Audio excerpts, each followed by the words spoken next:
Okay, so I just finished free-for-all 4-player fastest map possible. As you can see, this game went on for way too long, an hour and 3 minutes. If you look at the graphs, just army value, resource collection rate, yeah, just everything. It's just off the charts. Freaking hilarious. Units trained 3,371. So we're gonna go watch this replay now. I just had a blast, especially since the Terran player was like, "You're never gonna break my defenses," because he had pretty freaking annoying defenses. We're gonna speed through the beginning. Actually, I'll speed through not too fast, just so you guys can see what's going on. This player starting his gas too early. Starting a pylon pretty early. As you can see, mine's already down. Just ton of workers right at the beginning. That's all you want to be doing, is lots of workers. Poor Terran player has to use SCVs to build this stuff, but really, it's not a great order. Getting my gateways when I can, and then the gas. And of course, keeping everybody on minerals for now, because I just want tons of minerals at the beginning.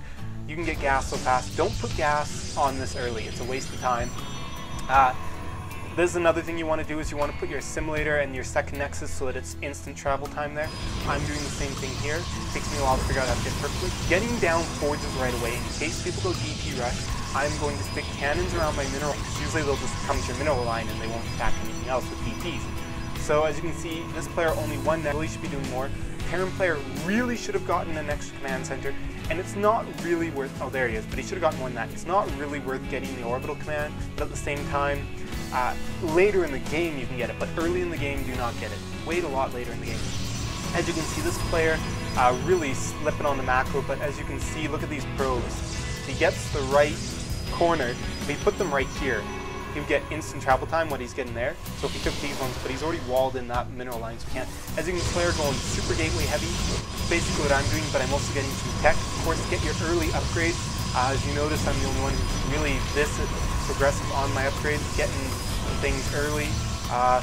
As you can see, these ones are traveling instantly. These ones, it took me a while to figure out how to get them over there to get them to travel instantly, but it makes a huge difference getting that gas a bit faster. If we look at the income tab, you can see 32, purple is actually doing pretty well, but our other two players are on their macro, really could be doing a lot better. I'm going to move somewhere where you won't constant warp in noise for a while. Let's watch the Terran player. Put mules down. I don't think they're really worth it, but at the same time, whatever. As you can see, my gas and purple's gas is off the chart. Purple way too much. He doesn't have enough minerals. Blue really doesn't have enough minerals either. As you can see, he's just really low on workers. There we go, he figured out the instant gas trick. Oh, look at that gas jump up. See, that does make a huge difference. Holy shat! That's like twice the gas production rate. Anyways, let's look at our purple player here. He's getting his upgrades, which is good, but doesn't have warp gates out. Really should be having more. Looking at the income tab as well, purple's doing pretty decent with that. Only blue and red are lagging behind. Red's still a lot. Red doing massive warp gate, but not macroing too well. Really should have more warp gates. There they're coming. Getting out those robo bays, but he's not getting his upgrades fast enough, in my opinion, which is sort of crucial. I only see the 2 there. I don't see 3. If we look at back in my base, of course, going crazy with production facilities, but cannons as well. You know, these cannons defend against DPs. These were against purely rushes before I got all my other warp gates up. And of course, putting a few stargates, that way I can get a fleet beacon and continue my upgrade path for these. And already got my Templar, no, Twilight Council, so that I can continue the land upgrades. Getting out some warp prisms, super useful to have, just so your army can be really mobile. This player doing the early cannon sort of wall sides. Really static DPS, it's okay to a degree, but until late game, I see the point of walling in the sides. Like if you put it all here, to make sure you didn't get bum rushed, that might be one thing. But right now, you should just be building units and gateways, rather than wasting all this money on poorly placed cannons. I do like the fact though that his base is nice and tight, making it a lot easier, making most use of the space. As you can see, zealots cost 1 food, so warping in a ton of those. And now let's go just to 8 times, because this is getting crazy. I'll just open up the army value tab. We can see red has the biggest army value. I have second highest, and I just slaughter him with these. I don't know why red decided to attack that player and skip me. I don't know who's on red's mind. Let's see. What's he doing? Oh, So I'm not sure why he decided to engage down there. Okay, he's seen my shit up here. Those Immortals were a bitch because I didn't have the cooldown warp gates that were done down, so they kept sniping my stalkers as soon as they tried spawning. A waste of resources massively. Finally got removed. Purple's like, why me? And it's just like, well, you suck, so why not?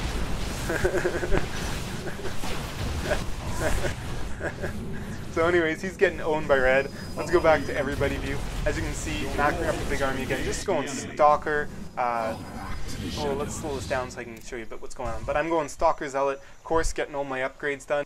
We look at the APM tabs. Wow, look at blue. Amazing APM currently, but as you see, you don't really need amazing APM just to win the game. And I'm making this army because I know red will be there soon, so engaging. Got a few carriers in the back. Sorry that production tab's huge. I'm blocking most of the screen. Let's go with income tab.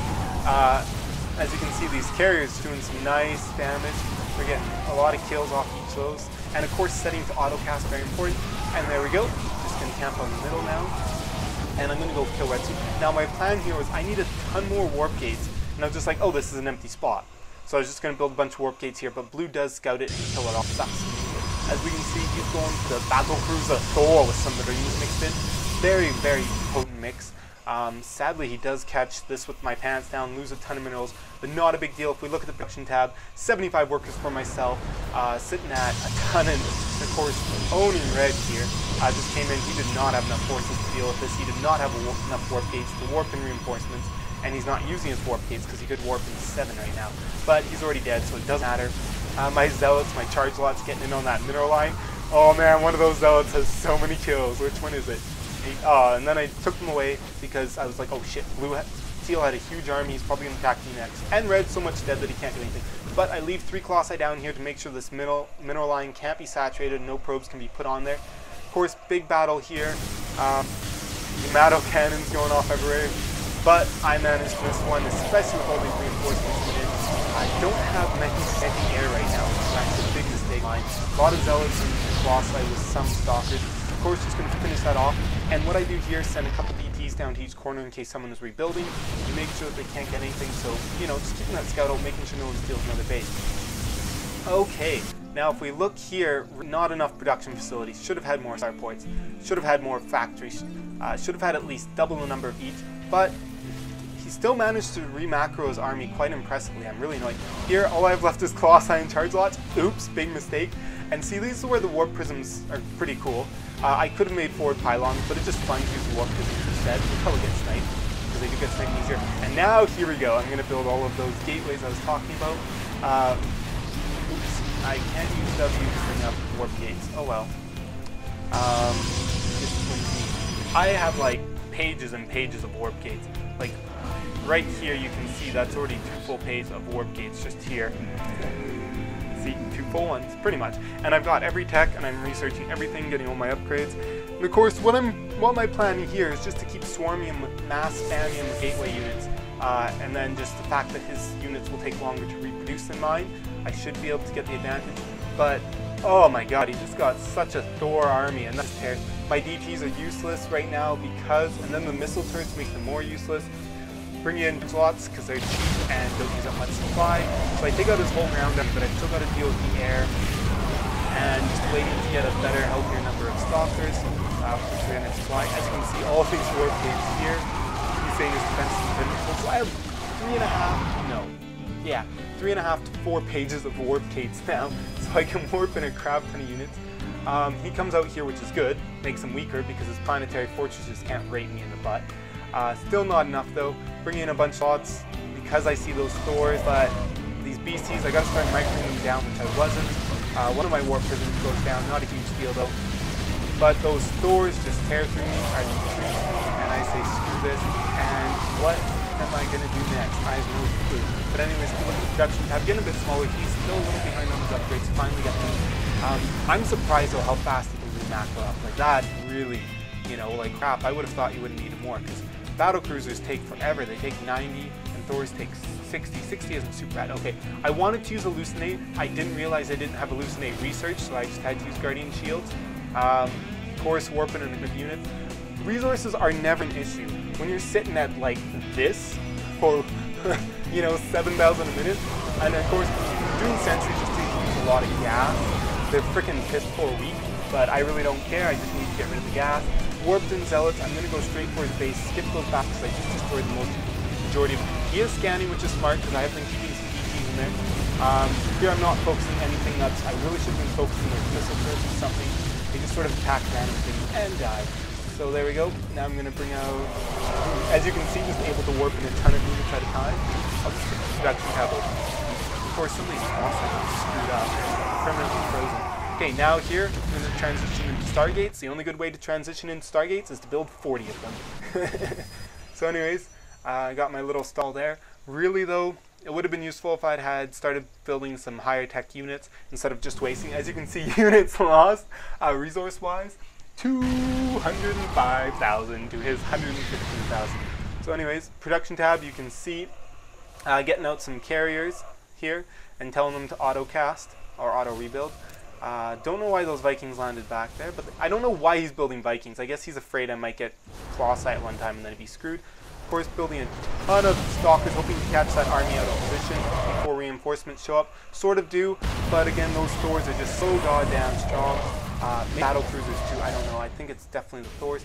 But I'm in big trouble because if we look at the production tab, 32 Void Rays, and I'm at supply cap. But I do have this little small army of Void Rays and carriers. So barely able to hold this off because my Void Rays start showing up right now. And there we go. Void Rays deal extra damage against massive. The only problem is I'm not microing them to keep them from clumping up, so they aren't taking splash damage from Thors. Yeah, I totally forgot about that. As you can see here, they're clumping up like crazy, taking all that splash damage. Focus fires my mothership, and I totally don't even think these Vortex. My bad. And those units get taken out. But if we look at the production tab, 39 and another mothership in the way. And that freaking Colossi stuff that pissed me off. I found out about that capsule. Okay, 16 more coming on their way, and we've got, yeah, that many on the field already. 4 Void Rays, 4 Void Rays, and we're going to see enough to bust through there. So here we go, I'm about to clump them now, trying to unclump them, bringing all of them together, and then bringing these extra DTs, because I don't want to waste supply with those DTs, so I'm just going to build pylons now for scouting purposes. And as you can see, I wasn't when I said you basically build a crap ton. You build like 40 Stargates. Like that's the best way to do it. So you can just re-macro whenever you want.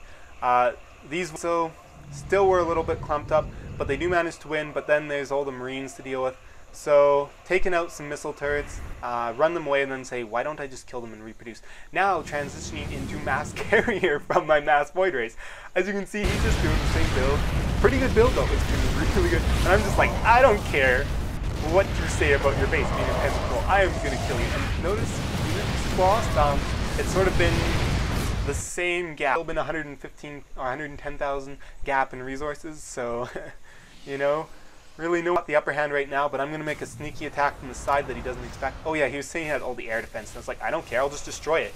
Because carriers own them, because you have to micro your freaking turrets or they shoot interceptors. And he was coming in here. Yeah, there's a lot going on. My computer's probably going to be showing this as laggy. I don't know how many frames per second I am getting, but yep, that is pretty epic. So let's slow that down to ×2 and enjoy this battle a bit more. One thing I do here, bring in a whole bunch of charge lots. Well, not that many, but now I bring in a whole bunch of charge lots while he's distracted with these carriers that are left, and I try and take out these planetary fortresses. I do start to micro a little bit, not perfectly as you can see, but definitely start to do a little bit of micro, make sure I take one out. Taking out most of those were good. He screwed Try though, and I know that was totally awesome because look at this! Freaking I don't know how many that is because I didn't put them in a hot group, all those zealots. But there are a lot of zealots. I'm like, still I got.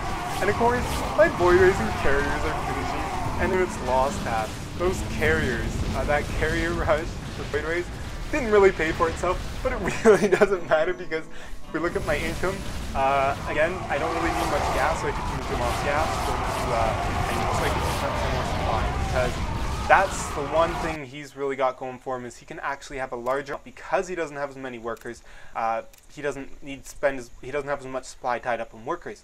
So, oh, I killed all of his freaking planetary fortresses with those charge lots. So my army wants to go in and attack from the side again.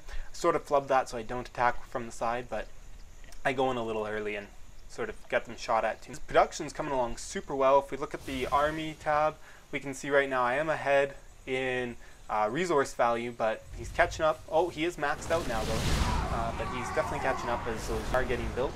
And so you see, just sort of waiting for them all to come together. The problem is the Void Rays have to go in range with missile turrets. So here we go. Now I'm smart. I move my Void Rays back to the carriers in first, because that way the missile turrets get distracted with the interceptors, and then my Void Rays can do what they need to. This is a bit of an issue here, the way they get split up, but at the same time it's a good thing, because it keeps this army from killing this as I run into his base and start killing him, because I really need to get rid of those facilities. Spawn some stalkers there, because he was trying to kill that pylon. Making a run for the mineral line. Just want to exactly, you know, do what damage I can. And now I'm going to start warping a mass ton of zealots while he's completely distracted, but he's distracted enough, so warping all these charge lots to come in. Of course, what am I producing as well? I'm not doing much in the way of carriers, just focusing on the charge lots right now. As you can see, I probably just built about 40 or 50 there.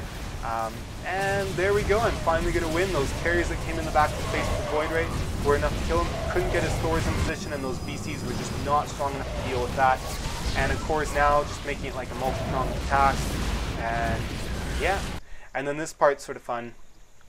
Yeah, mass carriers used to suck on this map, but they're actually pretty decent. Like, I played them one time and they just kept getting owned, but they're doing well. Now he does an own attack, even bringing his buildings. Pretty into flies off everything he can. Just A attack to my base, step that lightning, make sure it doesn't do anything, even though I do have a not on my edges, but I do have 10. And I'm like, oh shit, oh shit, oh shit, vortex, vortex, vortex, because I don't have enough to deal with that. And all my carriers show up, and I'm like, yeah, let's group all my carriers so they can build a couple interceptors, and booyah! So the carriers come in, and they finish this off. Yeah, slaughterhouse. If we look at units lost, way more units than him. 1,500 units than him I lost. Even the multi-Void Rays wasn't good, and they're supposed to counter Thors and battle cruisers, if I remember. Of course, my cannons are only, he's like, oh, he can't find many places to land, so he's landing them wherever he can for a reason. So yeah, now I just go and finish off his base, and then work with the stalkers here. I almost thought he was going to start producing in my base, but he didn't. That would have been quite amusing. As you can see, he's got 40k in the bank and 214 gas, and I've got 40k and 200,000 gas. Not 200, but 200,000. And my big death ball, and my army value is currently, yeah, that high. So I love this map. It's a hell of a lot of fun. I like using Protoss just because of warp gates, but at the same time, any race is has a pretty good damn chance. Like, if you're a Zerg player and you get out like 14 hatcheries, at a minimum you have 14 times 3 larvae. So that's, what would that be, like 42 larvae? And that's without using inject larvae. And then that's only 14. Like, 14 isn't that many to get. So you can do 42 units at a time. Zerg, you have to be, it is a little slower because you either have to use inject larvae to be able to get a ton of units at once, or you have to build more than 14. Protoss, warp gates, it's great that you can just warp in instantly, especially when you build like 70 warp gates. But it's just like you build a ton of production facilities, you get that macro going really early on, a big army, and you'll be fine. But the nice thing about Protoss is early on with those warp gates, I don't have to build any units until I start getting attacked, because they can all be warp gate technology, and I know I can get units in instantly. So as long as I have enough warp gates, like 20 of them, I know that I can hold off anything. So yeah, I had a lot of fun, and that was quite interesting trying to break him. As we can tell, looking at the units, the resources lost. Yeah, that was hard to break him. If we look at sort of the overall APM, I actually got pretty high there. 121 average APM because of having to micro to kill off some specific units, and a lot of that just came from warping hundreds of units at once. I couldn't click fast enough to warp them all in. And are there any other interesting tabs to look at? Income? Not any, really. Resources? Nope. That just tells me how much we have. And yeah, so that was it. Those were all of the interesting tabs. I hope you guys enjoyed watching that. I love this map. Fastest map possible. It's just so much fun when you don't die early on. It really teaches you about macro too. It doesn't teach you in such a way that you can actually use in a game, because it's really silly macro, but it teaches you the idea of you really want to get a ton of resources. Resources are so important, and then you want even more production facilities, so have fun.